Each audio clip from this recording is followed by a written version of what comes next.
Oi, meu nome é Josiana, sou acadêmica na Universidade Federal de Rondônia, campus Rolim de Moura. Eu, juntamente com as minhas colegas Lucélia e Gabriele, vamos falar para vocês um pouquinho da Revolução Francesa. A Revolução Francesa, ela ocorreu no ano de 1789 a 1799.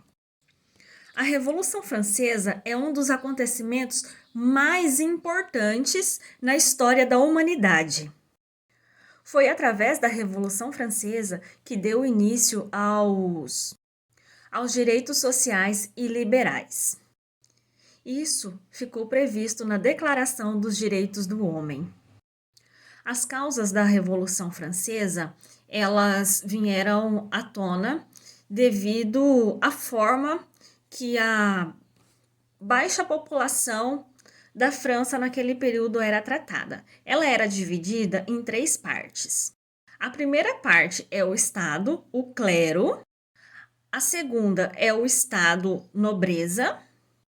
O terceiro estado era todo o restante da população.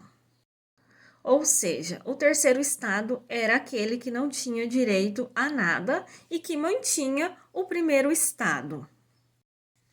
O terceiro estado, ele era aquele que mantinha os dois primeiros estados. Por quê? Deles era onde saía toda a comida que precisava para manter essas pessoas, porque elas eram ricas, então logo elas não trabalhavam. E os seus altos impostos que eram cobrados por essas pessoas. A nobreza e o clero eram sustentados pelos camponeses. Como isso ocorria?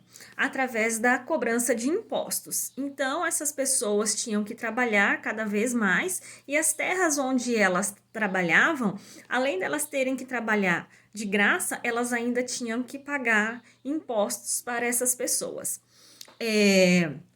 Nesse segmento, então veio a Revolução Francesa pela luta dos direitos da liberdade e de igualdade. A Revolução Francesa é dividida em três fases: monarquia constitucional, convenção nacional e diretória. A monarquia constitucional ela é de 1789 a 1792. No dia 26 de agosto de 1789, foi aprovada pela Assembleia a Declaração dos Direitos do Homem e do Cidadão. Essa declaração assegurava os princípios da liberdade e da igualdade e da fraternidade, além do direito à propriedade. A recusa do rei Luís XVI em aprovar a declaração provoca novas manifestações populares. Os bens do clero foram confiscados e muitos padres e nobres fugiram para outros países. A Convenção Nacional ela é de 1792 a 1795. A Assembleia Legislativa foi substituída através do sufrágio universal masculino pela Convenção Nacional, que aboliu a monarquia e implantou a república. Os jacobinos eram a maioria nesse novo parlamento.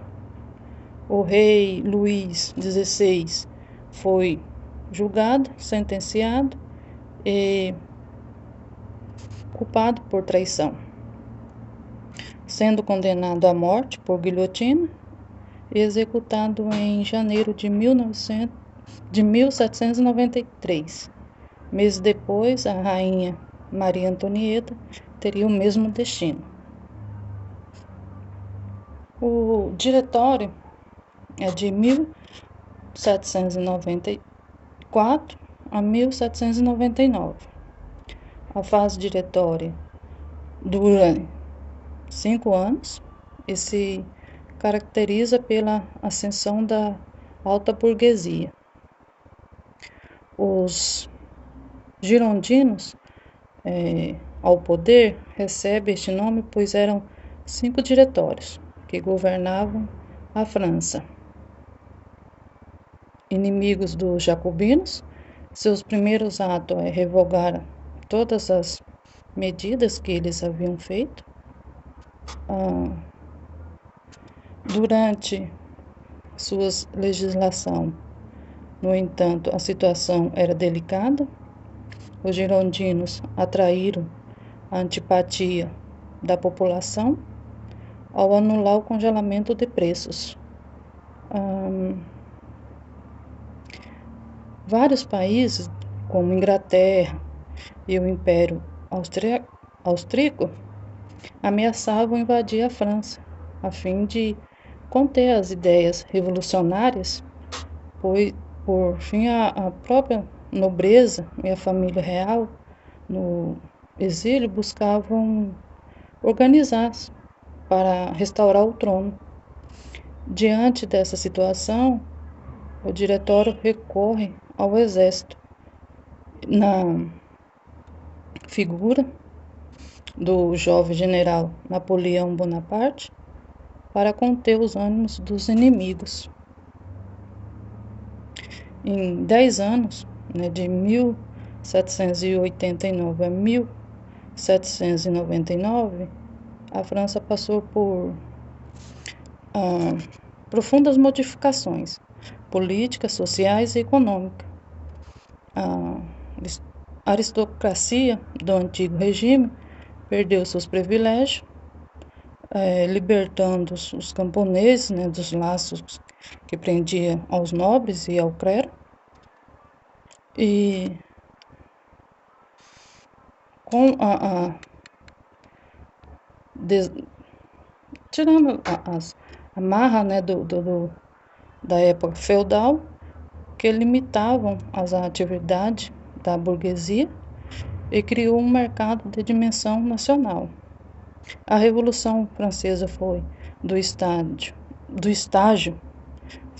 feudal para o capitalista e mostrou que a população era capaz de condenar um rei.